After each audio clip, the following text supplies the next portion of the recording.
Assalamualaikum warahmatullahi wabarakatuh. Selamat pagi, siang, sore, atau malam. Di sini kami akan menjelaskan bagaimana revolusi fintech dan juga bagaimana fintech itu sendiri merubah dunia. Pertama-tama, perkenalkan kami dari kelompok 16. Saya sendiri adalah Hanif Maulana Widodo, mahasiswa STI Bank BPD Jateng. Dan rekan saya, Perkenalkan, nama saya Laksana Bagas Pamungkas. di sini kami akan menjelaskan mengenai bagaimana fintech itu sendiri, jenis perusahaan fintech, evolusi perubahan dari fintech, bagaimana fintech merubah dunia, bagaimana fintech mempengaruhi konsumen, hubungan antara fintech dan perbankan, lalu pengaruh kehadiran fintech di Indonesia. Yang pertama, pendahuluan. Dunia selalu mengalami perkembangan dan perubahan yang selaras dengan perkembangan dan perubahan yang terjadi di dalam masyarakat. Masyarakat di dunia selalu hidup dengan pekerjaan-pekerjaan yang tertentu. Terkadang membuat seorang individu merasa terberatkan oleh pekerjaan yang dilakukannya. Secara umum, manusia yang hidup di dalam masyarakat memiliki pemikiran untuk hidup lebih mudah, sehingga hal ini memicu perkembangan pola pikir manusia untuk melakukan hal-hal yang dinilai efektif dan efisien untuk mempermudah hidup. Salah satunya dengan mengembangkan teknologi yang dapat membantu meringankan pekerjaan manusia, baik itu teknologi secara sederhana maupun teknologi yang kompleks.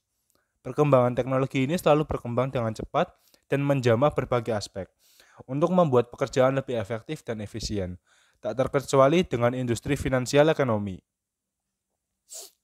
Di dalam industri finansial ekonomi, bank merupakan kunci penting sebagai pergerakan perekonomian dunia.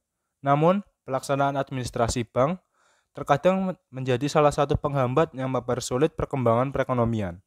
Akan tetapi, dengan perkembangan teknologi yang begitu pesat, industri finansial ini mengalami disrupsi dan mulai berubah menjadi sebuah industri yang terdigitalisasi dan menjadi semakin kompleks. Disrupsi yang terjadi pada industri finansial disebabkan oleh kemunculan teknologi finansial atau yang lebih dikenal dengan fintech, yang mengisi pasar industri finansial dengan berbagai jenis model bisnis dan jenis kebutuhan konsumen dengan menggunakan perkembangan teknologi. Teknologi finansial ini hanya mempengaruhi industri finansial, namun juga mempengaruhi berbagai aspek berbeda di aspek ekonomi dengan metode seperti metode pembayaran, industri perbankan, hingga ke regulasi finansial juga mengalami disrupsi yang begitu hebat. Perkembangan teknologi sangat mempengaruhi jalannya industri-industri yang ada di dunia, bahkan merubah dunia melalui berbagai penawaran-penawaran baru seperti digitalisasi sektor finansial yang diinisiasikan dengan kemunculan internet dan pembayaran digital. Lalu bagaimana sebuah teknologi finansial ini dapat merubah dunia? Yang pertama kita perlu mengetahui apa itu fintech. Fintech merupakan sebuah perusahaan yang bergerak pada bidang jasa layanan keuangan yang kegiatan operasionalnya ditunjang oleh teknologi sebagai bentuk inovasi dari produk dan pelaksanaan jasa keuangan yang lebih efisien. Biasanya, fintech ini merupakan sebuah perusahaan startup yang mencoba menawarkan perubahan jasa keuangan yang lebih efektif dan efisien dengan menggunakan peranan teknologi di sektor finansial seperti mobile payment, pengelolaan aset, pengumpulan dana, dan lain sebagainya. Lalu, apa saja jenis perusahaan fintech yang ada di dunia ini? Di dunia ini ada dua jenis perusahaan fintech. Yang pertama ada Competitive Fintech Ventures, yang merupakan sebuah perusahaan fintech yang bergerak pada bidang kompetitif. Perusahaan fintech jenis kompetitif ini menawarkan pengalaman dan manfaat baru melalui produk berupa teknologi, yang mana perusahaan tersebut tidak mengejar profit, namun mengejar pengalaman pengguna dan pengalaman orang terhadap inklusi keuangan teknologi. Lalu yang kedua adalah Collaborative Fintech Ventures, merupakan perusahaan fintech yang berfokus pada kolaborasi dengan perusahaan lembaga keuangan yang telah ada. Perusahaan ini bekerja sama, membantu, dan menyediakan solusi dari permasalahan yang dialami perusahaan finansial melalui teknologi. Evolusi fintech. Di sini evolusi berkembang menjadi 4 bagian dasar. Yang pertama, masyarakat itu terdiri dari perekonomian tradisional lalu berubah setelah adanya fintech. Fintech yang pertama yakni Fintech 1.0 yang muncul pada tahun 1866 hingga 1987. Lalu ada Fintech 2.0 yang muncul pada tahun 1967 hingga tahun 2008.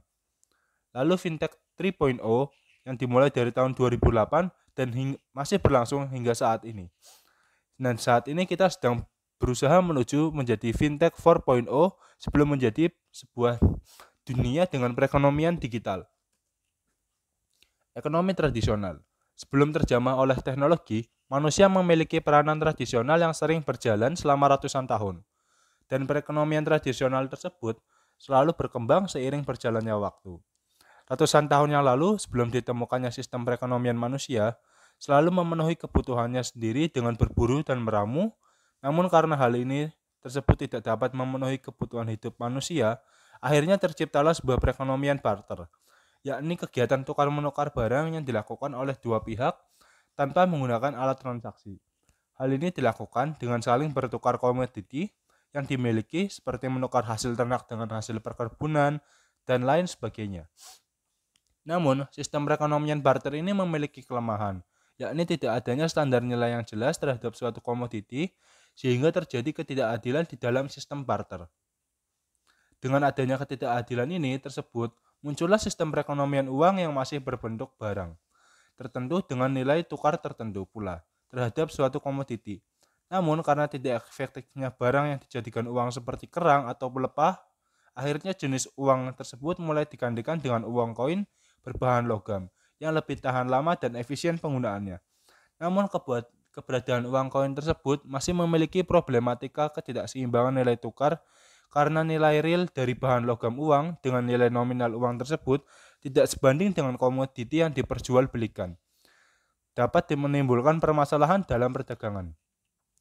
Pada tahun 100 di China, tepatnya pada masa dinasti Tang, ditemukan uang kertas bernama Fei Qian yang dicetak pada bahan kertas khusus yang memiliki durabilitas tinggi dan nilai realnya sebanding dengan nilai nominal yang tercantum, sehingga menstabilkan perekonomian Cina pada masa dinasti Tang. Uang kertas ini merupakan cikal bakal dari Fintech 1.0. Fintech 1.0.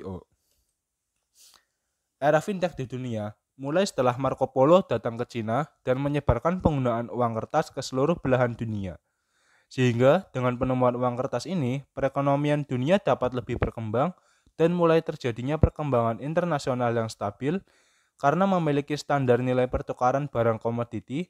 Selama puluhan tahun, uang kertas menjadi primadona dalam perekonomian dunia. Namun, masih memiliki beberapa kekurangan seperti lamanya proses pembayaran dan risiko-risiko tertentu seperti perampokan membuat manusia juga berpikir untuk lebih berkembang lagi dalam menghadapi tantangan yang ada. Era fintech. Pada tahun 1866 ditemukan penemuan yang revolusioner, yakni telegraf dan pemasangan kabel bawah laut yang menyeberangi Samudra Atlantika. Hal ini memicu globalisasi pada sistem perekonomian dunia. Di tahun 1918, telegram memiliki peran yang penting dalam pelayanan jasa keuangan karena memberikan kemudahan dalam pengiriman uang dan lebih cepat dari metode tradisional sebelumnya. Pengiriman uang secara elektronik ini terjadi karena terciptanya sistem pengiriman Fedwire yang dapat menghubungkan tiap cabang bank yang ada di seluruh belahan dunia melalui kabel bawah laut yang menghubungkan antar benua. Pada tahun 1950-an, perusahaan Diners Club di Amerika Serikat memperkenalkan teknologi kartu sebagai opsi metode pembayaran secara kredit yang lebih futuristik dan lebih efisien. Karena pemegang kartu lebih dimudahkan dalam peminjaman dana dan pengembalian dana sesuai dengan ketentuan yang telah disepakati saat pengajuan kartu tersebut. Kemunculan kartu kredit ini juga membuat perbankan ikut berinovasi agar tidak kehilangan pangsa pasarnya. Pada tahun 1960-an, perbankan mulai mengadopsi teknologi bank card yang menawarkan kartu debit dan kartu kredit, serta diperkenalkannya teknologi ATM atau anjungan tunai mandiri yang membuat proses operasional bank lebih cepat, mudah, dan mengurangi jumlah pengeluaran overhead perusahaan. Di tahun 1960, saat ditemukannya Kwoto, sebuah sistem elektronik yang membantu pelaksanaan jual beli saham di bursa efek, dengan cara menampilkan harga-harga terbaru dari saham yang beredar di pasar pada sebuah layar ditancapkan di tembok. Perkembangan ini memicu perkembangan lainnya, seperti mulai munculnya sistem jual beli bursa efek secara elektronik, hingga sistem penagihan clearing antar bank di seluruh dunia yang mulai terkoneksi satu sama lain. Puncak dari era fintech 1.0 terjadi pada tahun 1982 hingga 1987, di mana industri selain perbankan juga mengikuti perkembangan teknologi yang memicu terlahirnya perdagangan secara elektronis yang dapat lebih luas menjangkau pasar. Fintech 2.0, di mana kita mulai memasuki dunia digital yang lebih cepat dan efisien. Pada era 2.0 ini, dunia mulai beralih dari teknologi analog ke teknologi digital pada tahun 1967 yang menciptakan berbagai framework teknologi yang sangat membantu kegiatan manusia, terutama dalam bidang jasa keuangan. Hal ini dipicu oleh ditemukannya komputer dan jaringan internet, sehingga perkembangan teknologi semakin berinovasi. Salah satunya adalah teknologi Nasdaq di Amerika Serikat yang menjadi pelaksanaan bursa efek secara digital pertama di dunia, yang mana proses transaksinya dapat diakses melalui komputer pribadi tanpa menghadiri lokasi bursa di street walls. Setelah itu, industri perbankan juga mengikuti tren digital dengan kemunculannya SWIFT, sebuah sistem pesan dan transaksi terhadap lembaga keuangan bank dan bukan bank di seluruh dunia yang membuat laju transaksi lebih cepat dan terkendali, serta framework operasional bank yang mulai terdigitalisasi, memberikan efisiensi dan efektivitas tersendiri bagi perbankan. Yang hingga puncaknya, perkembangan fintech pada industri perbankan memunculkan teknologi internet banking atau online banking pertama pada tahun 1980. Disinilah dunia mulai memasuki dunia digital, tepatnya pada tahun 2000. Bisnis di luar industri perbankan juga mengalami perkembangan teknologi berkat adanya fintech. Salah satunya ialah kemunculan bisnis dengan metode pembayaran seperti PayPal, serta pembayaran kredit lain berbasis server maupun non-server, yang memicu tren perdagangan elektronis di dunia. Era Fintech 2.0 merupakan era peralihan dari teknologi analog menjadi teknologi digital yang serba cepat dan terhubung. Namun, era perkembangan dan revolusi ini terhenti pada tahun 2008 karena dunia mengalami krisis moneter. Krisis moneter ini juga terjadi akibat peningkatan akumulasi kredit pada tahun 2000 hingga 2008. Fintech tersebut turut serta dalam menjadi sebab terjadinya krisis moneter tersebut, yang mana akumulasi kredit tersebut terjadi karena kemunculan fintech yang belum terdapat regulasi-regulasi tertentu sehingga menyebabkan masyarakat lebih mudah mengajukan dan mendapatkan pinjaman kredit melalui fintech daripada perbankan. Lalu, Fintech 3.0, di mana dunia elektronik dan investasi mulai muncul ke publik. Krisis ekonomi global yang terjadi pada tahun 2008 membawa dampak yang sangat parah sehingga masyarakat mengalami ketidakpercayaan pada sistem perbankan yang rawan terjadi krisis dan sangat terpusat. Sehingga setahun kemudian, pada tahun 2009, muncul aset mata uang digital pertama yang kita kenal dengan Bitcoin. Yang seterusnya akan mulai bermunculan berbagai mata uang digital lainnya atau yang kita sebut sebagai altcoin atau alternative coin, dan semua mata uang digital tersebut akan menjadi apa yang kita kenal sekarang dengan nama cryptocurrency atau mata uang kripto. Munculnya Bitcoin dan berbagai jenis cryptocurrency membawa dampak dan perubahan besar di dunia karena aset-aset ini disinyalir memiliki sistem yang terdesentralisasi atau yang kita sebut sebagai DeFi, Decentralized Finance, dan transparan serta tidak terkena pengaruh dari inflasi nilai mata uang, yang membuat masyarakat yakin bahwa aset digital merupakan sesuatu yang konkret nilainya. Kemunculan aset digital ini juga membuat teknologi-teknologi baru seperti sistem kontrak perdagangan digital yang lebih memudahkan antar pihak, serta memiliki tingkat keamanan yang lebih absolut. Kontrak ini kita sebut sebagai smart contract, sebagai sebuah kontrak perjanjian untuk melakukan jual beli melalui alat transaksi aset cryptocurrency. Di sisi lain, kecepatan pergerakan dunia semakin cepat dan praktis. Dengan kemunculan perangkat-perangkat dan mobile yang dapat terhubung dengan internet yang diprakarsai oleh kemunculan iPhone dan HTC Android pertama, yang lambat laun akan kita kenal sebagai smartphone, terbuka potensi bagi perkembangan fintech untuk mengikuti tren mobile ini, di mana fintech pada tahun 2014 mulai muncul teknologi mobile payment seperti Apple Pay, Google Wallet, dan sebagainya, yang memudahkan proses transaksi tanpa perlu membawa uang kartal atau fisik. Industri perbankan juga mengikuti tren mobile ini dengan menghadirkan mobile banking dan internet banking yang dapat diakses melalui smartphone. Baik fintech dan perbankan pada tahun yang sama juga mengembangkan sistem pembayaran berbasis teknologi frekuensi NFC yang baik melalui smartphone ataupun dengan kartu pembayaran flash sebagai metode pembayarannya. Perkembangan teknologi ini juga memicu timbulnya banyak terciptanya berbagai industri-industri baru serta mengembangkan industri yang sudah ada. Fintech 3.0 juga mulai masuk ke negara-negara berkembang seperti negara di benua Asia dan Afrika, yang mana hal ini akan disebut sebagai Fintech 3.5, yang merubah bagaimana jalannya tatanan perekonomian mereka pada third world.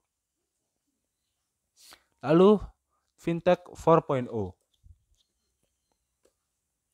Fintech 4.0, kita saat ini belum membayangkan bagaimana adanya fintech tersebut. Namun, kita sebagai masyarakat meyakini, pasti pada Fintech 4.0 ini, perekonomian akan lebih terdesentralisasi, regulasi yang fleksibel, dan akan munculnya fenomena-fenomena seperti masyarakat tanpa uang fisik, atau yang dapat disebut dengan cashless society, yang mana Fintech 4.0 ini benar-benar akan membawakan inovasi-inovasi baru terhadap dunia. Selanjutnya adalah bagaimana fintech dapat merubah dunia. Bagian ini akan dijelaskan oleh rekan saya, Mas Bagas Pamungkas.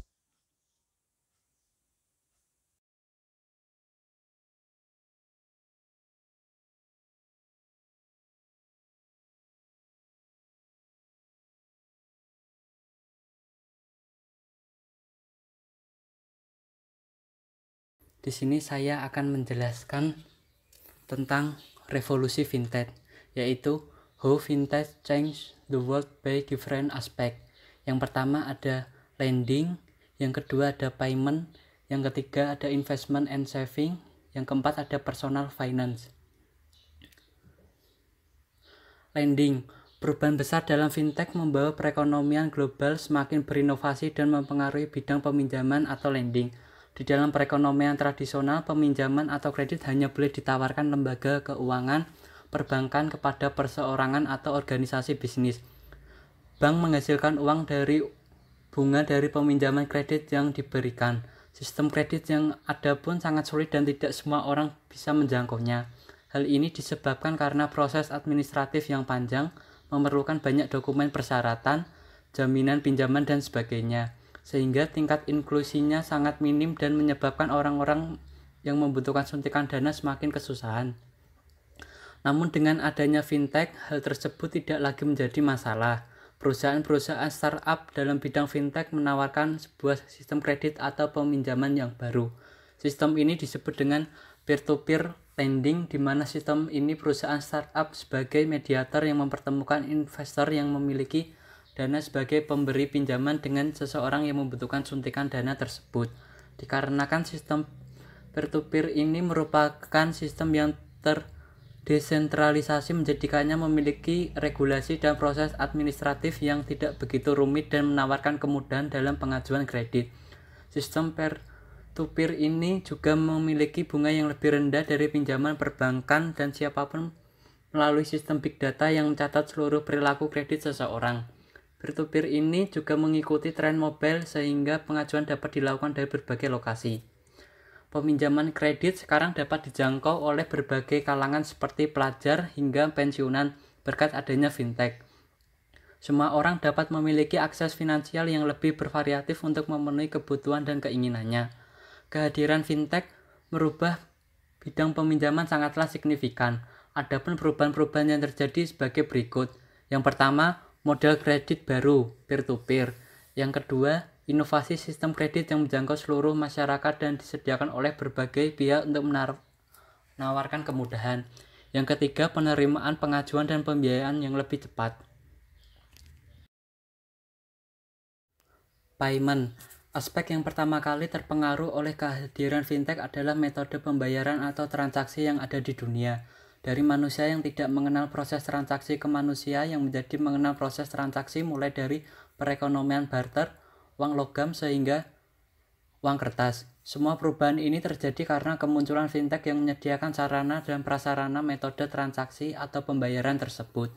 Sekarang ini masyarakat lebih memilih melakukan transaksi pembayaran dengan berbagai pilihan yang telah disediakan oleh fintech daripada melakukan transaksi pembayaran melalui lembaga perbankan. Hal ini disebabkan karena dengan menggunakan fintech, maka prosesi pembayaran tersebut lebih simpel dan cepat yang terintegrasi secara online.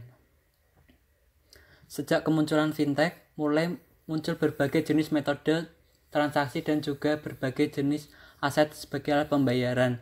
Adapun beberapa inovasi dalam bidang pembayaran sebagai berikut. 1. Peer-to-peer online payment. Yang kedua, mobile payment. Yang ketiga, aset cryptocurrency. Yang keempat ada blockchain. Yang pertama, peer-to-peer online payment. Sebuah metode pembayaran model baru yang digunakan untuk pembayaran transaksi melalui sebuah media server yang menghubungkan antar akun bank dimanapun dan kapanpun secara elektronis. Metode pembayaran ini otomatis mengintegrasikan akun bank di dalam transaksi pembayaran sehingga tidak perlu mediator lain untuk melakukan transaksi pembayaran. Dengan adanya metode pembayaran seperti ini, maka akan mengurangi besaran biaya-biaya lain seperti biaya yang ada pada proses transfer bank tradisional. Contoh, PayPal, Venmo, GoPay, OVO. Yang kedua ada mobile wallet. Merupakan sebuah metode pembayaran melalui jasa pihak ketiga di mana kita menyimpan saldo rekening atau kredit di dalam dompet digital yang langsung terhubung dengan e-commerce atau prosesi transaksi tertentu. Penggunaan dompet digital ini juga memanfaatkan teknologi seperti NFC untuk melakukan pembayaran tap to pay pada merchant yang sudah menyediakannya atau menggunakan kode QR. Penggunaan dompet digital ini lebih cepat dan memiliki mobilitas yang tinggi sebab dapat menyimpan nilai uang besar tanpa perlu repot membawanya dalam bentuk fisik yang memiliki resiko-resiko tertentu. Contoh, Samsung Pay, Apple Pay, Google Wallet. Yang ketiga ada cryptocurrency. Cryptocurrency merupakan sebuah mata uang digital yang dapat digunakan sebagai alat pembayaran dan pemindahan nilai antar pengguna melalui sebuah jaringan komputer transparan yang disebut blockchain. Mata uang digital ini terhindar dari risiko inflasi dan risiko lain yang ada pada uang fisik. Selain itu, dengan menggunakan mata uang digital ini, maka pengguna dapat merasakan manfaat seperti kemudahan transaksi, pembayaran yang lebih cepat dan transparan serta tidak terkena regulasi pemerintahan. Investment and saving. Kemunculan fintech juga mempengaruhi pola perilaku dunia dalam bidang menabung dan investasi. Kehadirannya membuat berbagai jenis instrumen investasi baru dan bagaimana kebiasaan masyarakat dunia dalam mengatur keuangan dan menyimpan uangnya dalam bentuk tabungan yang dipengaruhi atau menggunakan bantuan teknologi. Adapun beberapa aspek dalam investasi dan tabungan yang dipengaruhi atau muncul akibat keberadaan fintech sebagai berikut. 1. Crowdfunding. 2. Teknologi budgeting. Yang ketiga, manajemen portofolio. Yang keempat, perencanaan keuangan. 1. Crowdfunding. Crowdfunding atau pendanaan massal merupakan sebuah ekonomi digital di mana sejumlah besar individu mengumpulkan dan mendistribusikan dana melalui platform online kepada orang maupun institusi. Berkat adanya teknologi finansial, sekarang individu atau organisasi yang membutuhkan modal dapat melakukan pengajuan pengumpulan modal atau biaya untuk melakukan kegiatan operasionalnya. Sedangkan orang yang memiliki modal dapat menyalurkan yang kepada yang membutuhkan dan kegiatan ini terintegrasi secara digital melalui sebuah platform tertentu.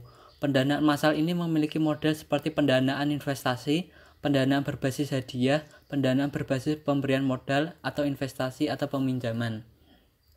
Yang kedua, no budgeting aplikasi. Dahulu tidak semua orang dapat melakukan pengaturan keuangan ataupun masih memerlukan jasa ahli pengatur keuangan untuk mengatur segala keperluan budgetingnya. Namun berkat perkembangan teknologi sekarang semua orang dapat melakukan pengaturan keuangannya masing-masing.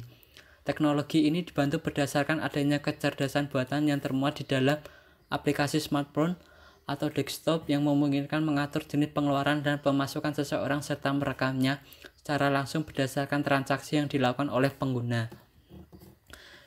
Yang ketiga, ada automate portfolio management. Pengaturan portofolio investasi bukanlah hal yang mudah dan sangat melelahkan. Namun sekarang pengaturan portofolio investasi dapat dilakukan dengan mudah berkat adanya kecerdasan buatan yang bergerak berdasarkan algoritma komputer untuk mengatur portofolio investasi pada aset-aset yang memiliki resiko kerugian yang rendah. Penggunaan teknologi kecerdasan artifisial ini juga dapat memberikan rekomendasi aset investasi yang menghasilkan profit atau mempunyai fundamental yang kuat. Teknologi ini juga dapat memberikan berbagai rekomendasi sesuai dengan karakteristik investor yang terekam berdasarkan data yang telah dimasukkan atau berdasarkan pola perilaku investor dalam menyalurkan asetnya. Kehadiran teknologi ini mempermudah orang-orang untuk melakukan investasi meskipun orang tersebut merupakan pemula yang awam dengan keadaan market. Personal finance. Seiring dengan perkembangan fintech, tingkat literasi keuangan dan inklusi keuangan ikut meningkat secara signifikan. Hal ini disebabkan kemunculan fintech melalui perusahaan jasa yang bertujuan untuk membuat seseorang memiliki pengetahuan finansial, pengaturan keuangan, dan beberapa manfaat lainnya.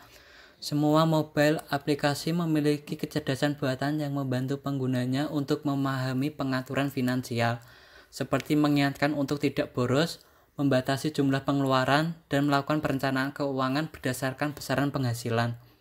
Pemberian pengetahuan melalui artikel-artikel yang ditawarkan juga membantu meningkatkan tingkat literasi keuangan penggunanya. Begitu pula dengan kemudahan akses untuk menggunakan aplikasi atau produk fintech yang mendorong inklusi keuangan. Fintech mempengaruhi konsumen.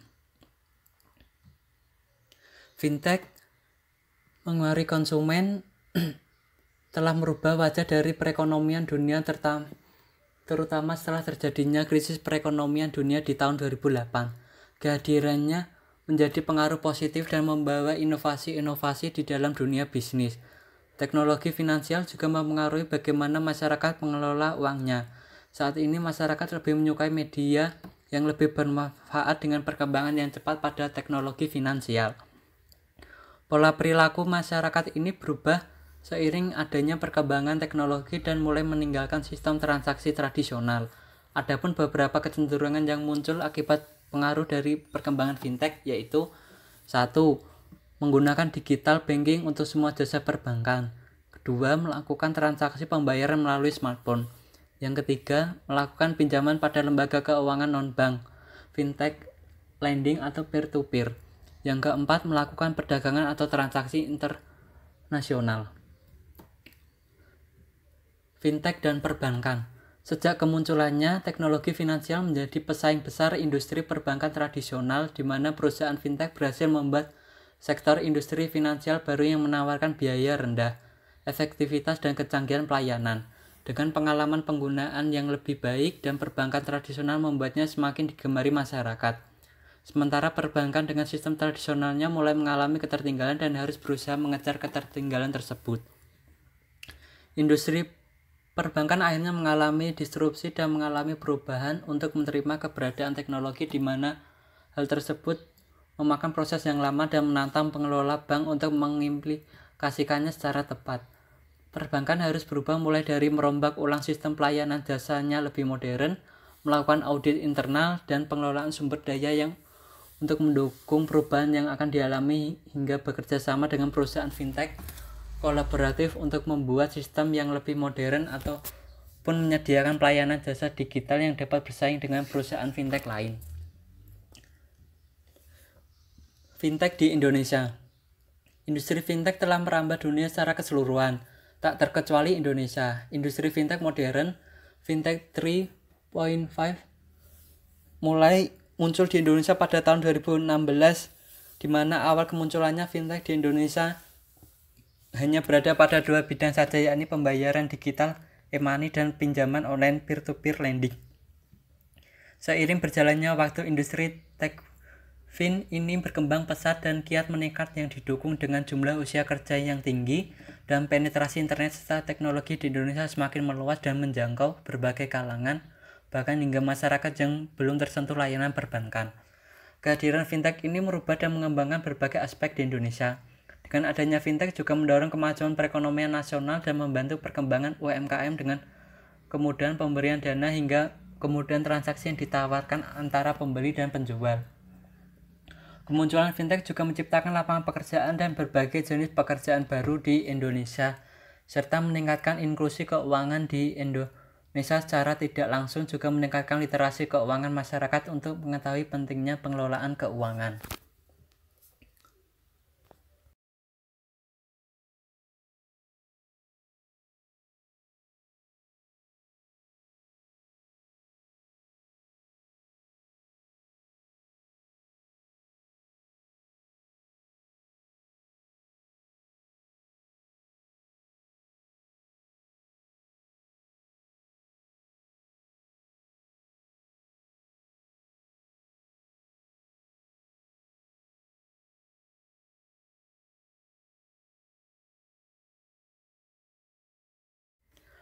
PES. Yang pertama ada paper based, yang kedua ada kompleks, yang ketiga ada lack of risk. Future. Yang pertama ada simplicity and digital, yang kedua ada wider customer, yang ketiga ada decentralized. Kesimpulan, evolusi dan kehadiran fintech merubah dunia dengan signifikan. Kemunculan fintech juga memunculkan layanan keuangan digital yang selalu berkembang dan berinovasi setiap hari, di mana hal ini juga mempengaruhi perilaku konsumen dan mengubah model bisnis yang ada di pasar, terutama pada bidang finansial. Seiring berkembangnya teknologi juga menjadi sebuah perkembangan tersendiri bagi fintech yang akan tercipta semakin efisien, efektif, dan menawarkan berbagai pengalaman menarik lainnya. Perkembangan fintech juga akan menciptakan berbagai jenis industri baru yang multidisiplin ilmu, sehingga sangat bervariatif dan berpotensi menciptakan lapangan pekerjaan dan membantu perekonomian negara. Hal ini menjadi tantangan tersendiri bagi perbankan dan sistem ekonomi tradisional yang harus mengikuti perkembangan zaman. Sekian presentasi dari kelompok kami. Bila ada salah kata, mohon dimaafkan. Wassalamualaikum warahmatullahi wabarakatuh.